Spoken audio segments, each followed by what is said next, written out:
গ্রেফতারি পরোয়ানার বদলে একটা কনভিকশন ওয়ারেন্ট বা সাজার পরোয়ানা মূলে আমরা তার বিরুদ্ধে আরেকটি ইন্টারপোলে নোটিশ জারির জন্য আবেদন করব থ্রু ফরেন মিনিস্ট্রি। ফাঁসি দণ্ডপ্রাপ্ত আসামি শেখ হাসিনা ও আসাদুজ্জামান খান কামালকে ফেরাতে আবারও ইন্টারপোলে আবেদন করা হবে বলে জানিয়েছেন প্রসিকিউটর গাজী এম.এইচ. তামিম। তিনি বলেন, রায়ের সত্যায়িত অনুলিপি হাতে পাওয়ার পর জেলা ম্যাজিস্ট্রেট ও চৌধুরী আব্দুল্লাল মামুনের কাছে পাঠানো হবে। রায়ের বিরুদ্ধে আপিল করতে হলে শেখ হাসিনা ও কামালের হাতে সময় রয়েছে মাত্র 29 দিন।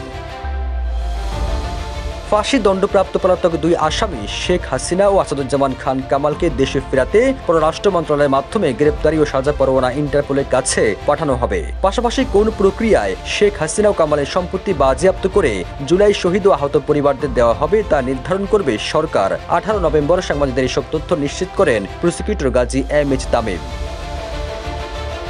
এর আগে 17 নভেম্বর মানবতা বিরোধী অপরাধের মামলায় শেখ হাসিনা ও কামালের ফাঁসির আদেশ দিয়েছেন আন্তর্জাতিক অপরাধ ট্রাইব্যুনাল। একই সঙ্গে রাজসাক্ষী হিসেবে আইজিপি চৌধুরী আব্দুল্লাল মামুনের 5 বছরের কারাদণ্ড দেওয়া হয়। ট্রাইব্যুনাল একের চেয়ারম্যান বিচারপতি মোহাম্মদ গোলাম মুর্তুজা মজুমদারের নেতৃত্বাধীন 3 সদস্যের বিচারিক প্যানেল এই রায় ঘোষণা করেন।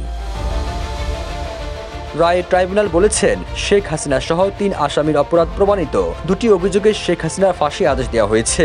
একটি অভিযোগে সাবেক স্বরাষ্ট্রমন্ত্রী আসাদুজ্জামান খান কামালকেও ফাঁসির আদেশ দেওয়া হয়। আর রাজসাক্ষী হওয়ায় পুলিশের সাবেক মহাপরিদর্শক চৌধুরী আব্দুল্লাল মামুনকে 5 বছরের কারাদণ্ড দেওয়া হয়েছে। সাজাপ্রাপ্তদের মধ্যে শেখ হাসিনা ও আসাদুজ্জামান খান কামাল পলাতক হলেও সাবেক আইজিপি চৌধুরী আব্দুল্লাল মামুন এই মামলায় একমাত্র গ্রেপ্তারকৃত আসামি। সবুজ আলম, নিউজ ডেস্ক, ইত্তেফাক।